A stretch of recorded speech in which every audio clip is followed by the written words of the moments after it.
husnul khatimah. Amin ya rabbal alamin. Hadirin wal hadirat rahimakumullah. Puji syukur kita panjatkan kehadirat Allah Subhanahu wa taala yang begitu banyak telah memberikan nikmat kepada kita, baik nikmat jasmani maupun nikmat rohani, sehingga pada pagi menjelang siang ini kita diberikan kemudahan oleh Allah melangkahkan kaki menuju makam yang mulia ini. Mudah-mudahan langkah kita mendapatkan maghfirah dari Allah Subhanahu wa taala. Amin ya rabbal alamin. Salawat dan salam semoga tercurah ke hariban kita, Paduka alam kita yang mulia baginda Nabi besar Muhammad sallallahu alaihi wasallam beserta keluarganya, para sahabatnya, dan kita sekalian selaku umatnya yang berusaha dikit demi sedikit menjalankan sunnah-sunnahnya. Harapan kita tak lain dan tak bukan ingin diaku oleh beliau dan kelak mendapatkan syafaatul uzma. Amin ya rabbal alamin. Bapak Ibu semuanya sehat? Alhamdulillah. Siapa yang memberikan sehat? Allah Subhanahu wa taala. Siapa yang memberikan kita nikmat mata? Allah Subhanahu. Siapa yang memberikan rezeki kepada kita? Allah Subhanahu wa taala. Apa balasan kita kepada Allah? Allah berikan kita sehat, Allah berikan kita umur panjang sampai saat ini. Apa yang telah kita perbuat untuk Allah? Allah hanya memerintahkan kepada kita untuk bersyukur. Bersyukur atas nikmat yang Allah berikan kepada kita. Dengan apa? Dengan mentaati segala perintahnya, menjauhi larangannya. Termasuk kita pada hari ini hadir di majelis taklim bulanan, setiap bulan kita hadir di sini dalam rangka bersyukur kepada Allah. Allah berikan kita nikmat sehat. Nggih apa nggih? Bu, alhamdulillah program Al-Muhajirin terus berjalan. Semakin ke sini semakin alhamdulillah semakin syiar ya. Ini perlu dipertahankan dan istiqomah. Alhamdulillah kita punya pimpinan juga rajin untuk mengikuti pengajian, rajin untuk mengikuti kegiatan-kegiatan taklim dimanapun berada. Ketika ada undangan beliau hadir kalau tidak ada halangan. Alhamdulillah. Bapak Ibu sekalian yang saya hormati, beberapa hari yang lalu kita mendengar saudara-saudara kita yang telah kena musibah. Bu, di mana itu? Ada orang Cianjur sini? Ada orang Cianjur? Inna lillahi wa inna ilaihi raji'un. Kita ikut prihatin dan kita perlu bersyukur kita tidak mendapatkan musibah seperti mereka. Maka oleh karena itu saya tanya ibu-ibu sekalian, mau dibantu apa membantu? Ayo, mau membantu apa mau dibantu? Alhamdulillah. Nanti tadi sudah disampaikan oleh Ketua DKM. Ya, kita bantu mereka. Ya, daripada kita dibantu, mendingan membantu. Insya Allah jika ada permai, insya Allah aman dari segala musibah. Amin. Kenapa? Karena penduduknya banyak orang-orang yang bertakwa kepada Allah Subhanahu wa taala. Penduduknya rajin ngaji, jamaahnya rajin ngaji, rajin sholat berjamaah. Alhamdulillah di Al-Muhajirin ini setiap subuhnya alhamdulillah tidak kurang dari 100 orang. Alhamdulillah. Ini yang membuat saya senang sini. Masya Allah, luar biasa. Allah Subhanahu wa taala berfirman dalam surat Al-Anfal, kata Allah, wattaqu fitnatal la tusibanal ladzina dzalamu minkum khassah. Takutlah kalian semua kepada suatu fitnah, suatu bencana yang tidak menimpa kepada orang yang berbuat zalim saja. Jadi ketika Allah menimpakan musibah itu Pak, Bu, tidak hanya kepada orang yang berbuat durhaka saja, tidak hanya menimpa kepada orang yang berbuat dosa saja, yang tidak berbuat dosa pun akan Allah berikan musibah. Apakah di Cianjur itu tidak ada orang yang bertakwa? Banyak, bahkan banyak juga habaib yang gugur. Kenapa? Karena tadi itu ayat Allah berfirman bahwa Allah ketika menimpakan musibah bencana itu tidak hanya kepada orang yang berbuat zalim saja, yang tidak berbuat zalim pun akan kena imbasnya. Maka oleh karena itu kita wajib untuk amar ma'ruf nahi mungkar. Bu, ingat bahwa kata Rasul, as-shadaqatu tadfa'ul bala. Sedekah itu akan menolak bala, akan menolak bala bencana. Kalau kita rajin sedekah, insya Allah, saya yakin orang-orang Cikidang Permai ini semuanya dermawan semua. Mudah-mudahan amalnya diterima oleh Allah Subhanahu wa taala. Insya Allah bala tidak akan kena di Cikidang Permai. Amin ya rabbal alamin. Mungkin mereka di sana banyak orang maksiat yang di luar batas. Juga Allah berfirman, walau anna ahlal qura amanu wattaqau la fatahna alaihim barakatim minas sama'i wal ard walakin kazzabu fa akhadnahum bima kanu yaksibun. Seandainya penduduk satu wilayah, secara mikro wilayah, secara makro suatu negeri, seandainya penduduk satu negeri beriman dan bertakwa, la fatahna, maka akan kami buka alaihim, kepada mereka, keberkahan baik dari langit maupun dari bumi.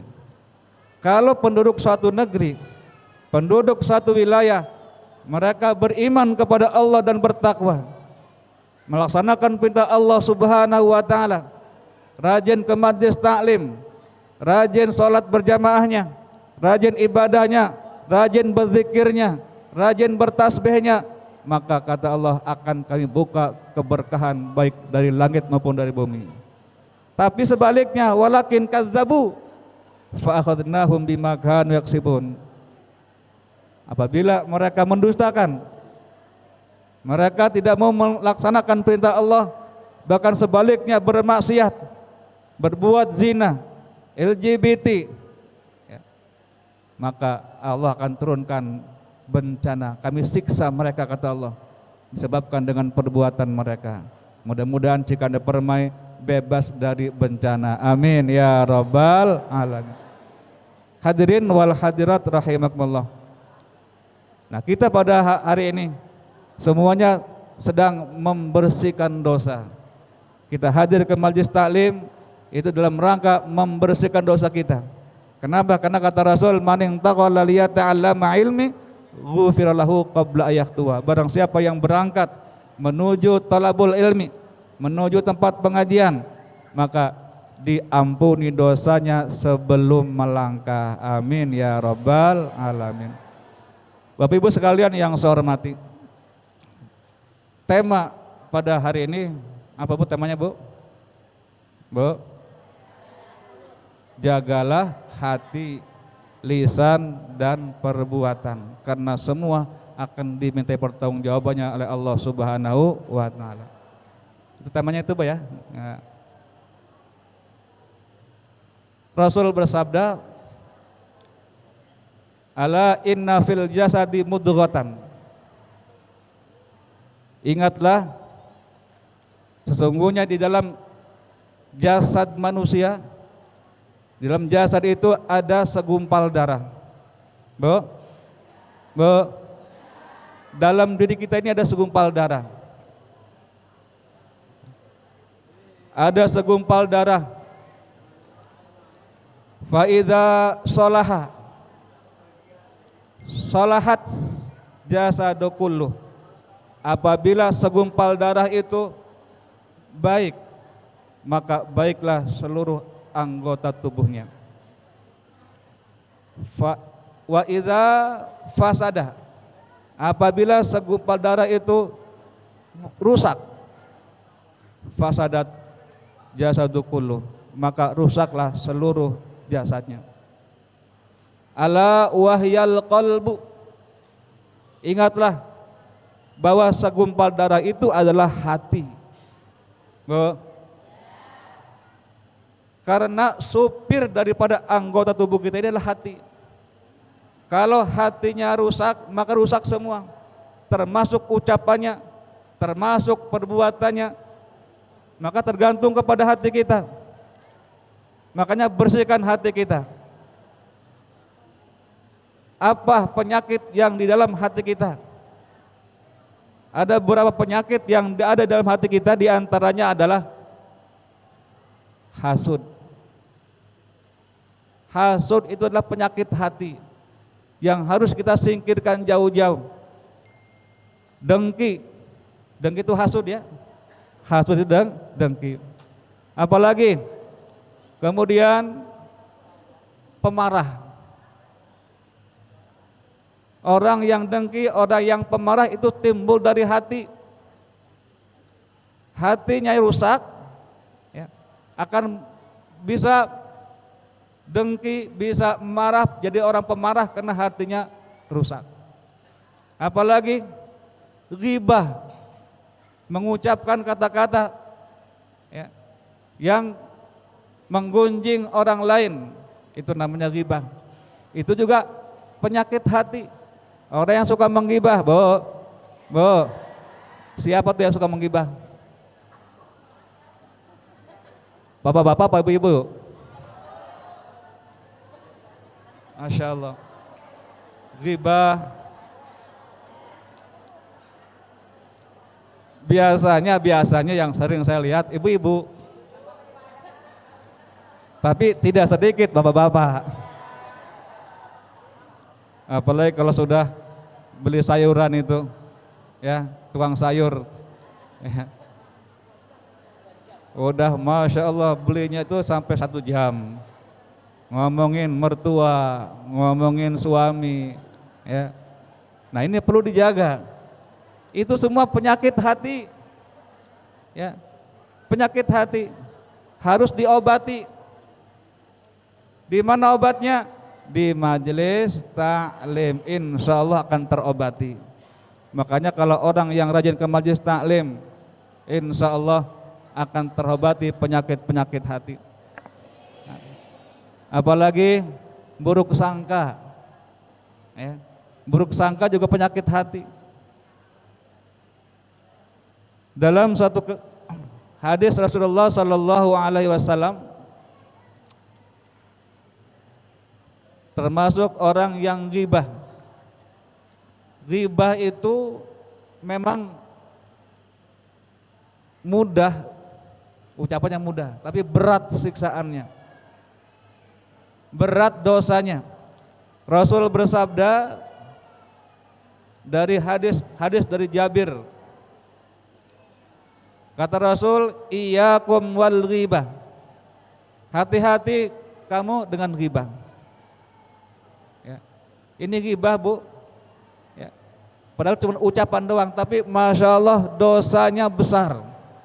Iyyakum wal ghibah, jauhlah oleh kalian ghibah, ngomongin kejelekan orang lain di belakang, ngumpat, ya, ngumpat, ya Bu,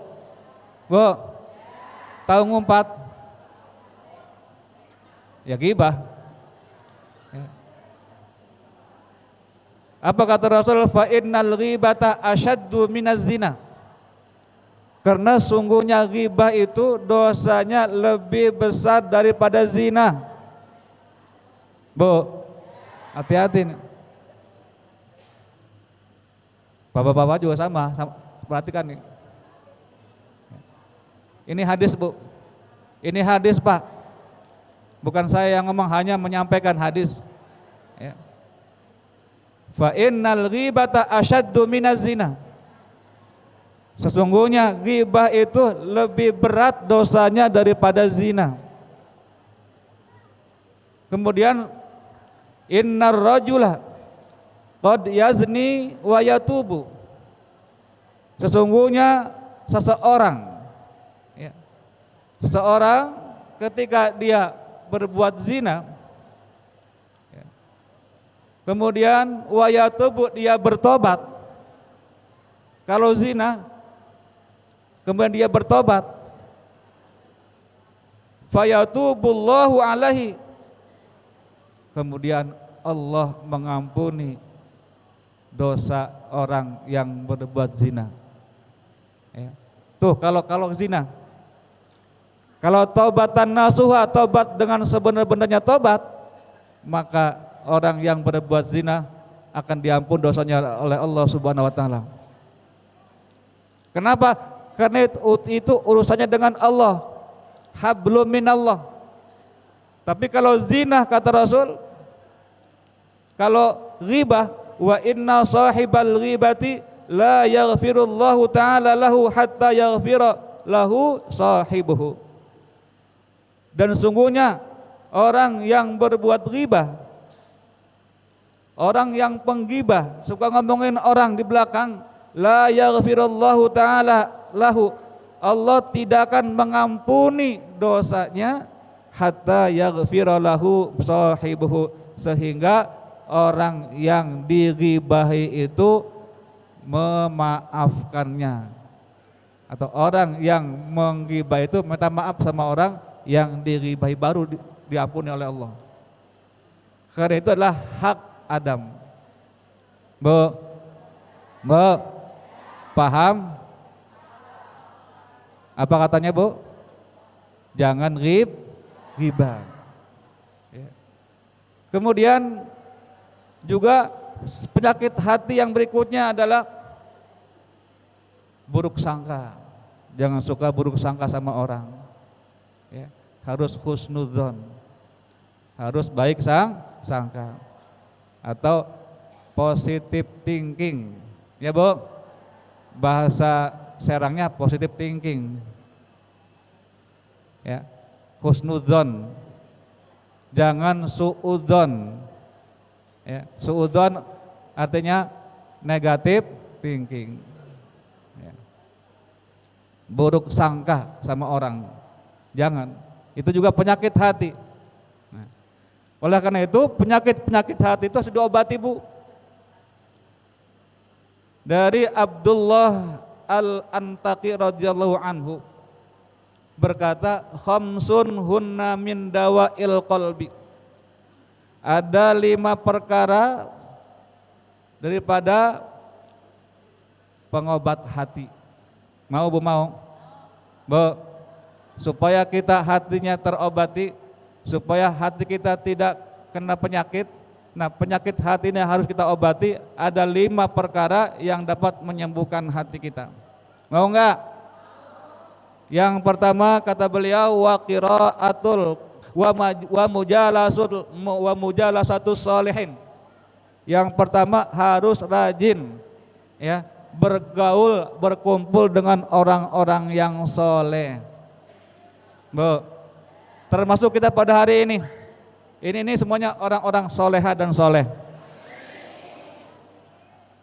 Banyak duduk bergaul dengan orang-orang yang soleh, maka hati akan lunak. Apalagi diberikan mau'idhah hasanah, ya, insya Allah hati akan lunak dan terbuka, sehingga hati tidak kotor, hati tidak rusak, hati insya Allah akan menjadi lunak dan selalu ingat kepada Allah Subhanahu wa ta'ala. Itu yang pertama. Yang kedua, wa qiraatul Quran. Rajin baca Bu, punya Quran di rumah? Dibaca enggak? Alhamdulillah. Jangan pajangan doang. Ya, jangan pajangan doang itu Quran di rumah, kadang-kadang sampai bulukan. Ya, enggak dibaca-baca. Dibaca di rumah. Kalau kita pengen mendapatkan syafaat Al-Quran, kata Rasul, iqra'ul Qur'ana fa innahu ya'ti yaumal qiyamati syafi'an di ashabi. Bacalah oleh kalian Al-Quran, Karena sungguhnya Al-Quran itu pada hari kiamat akan memberikan syafaat kepada sahabatnya. Siapa sahabat Al-Quran? Adalah orang yang gemar membaca Al-Quran. 2 tuh. Berapa lagi, Bu? Saya juga 5 menit lagi jadwalnya ya. Karena jam 10 5 menit selesai. Harus sesuai dengan jadwal ya. Kemudian yang ketiga, wa ikhlaul batin, mengosongkan perut. Bu, dengan puasa. Kalau enggak, ada pendapat ulama yang lain adalah mengosongkan perut di sini adalah jangan memakan yang haram. Jangan makan yang haram, kosongkan perut kita dari makanan yang haram. Karena kata Rasul, barang siapa yang memakan makanan yang haram, dalam baru menyuap satu suapan makanan yang haram masuk ke dalam perut, itu ibadahnya tidak diterima selama 40 hari. Barang siapa yang menelan makanan yang haram masuk ke dalam rongga perut, maka ibadahnya, sholatnya selama 40 hari ditolak. Halo? Maka mari kita berusaha untuk memakan makanan yang halal. Dan barang siapa yang daging yang tumbuh dari makanan yang haram, dari hasil riba dan lain sebagainya, maka yang pantas baginya adalah neraka.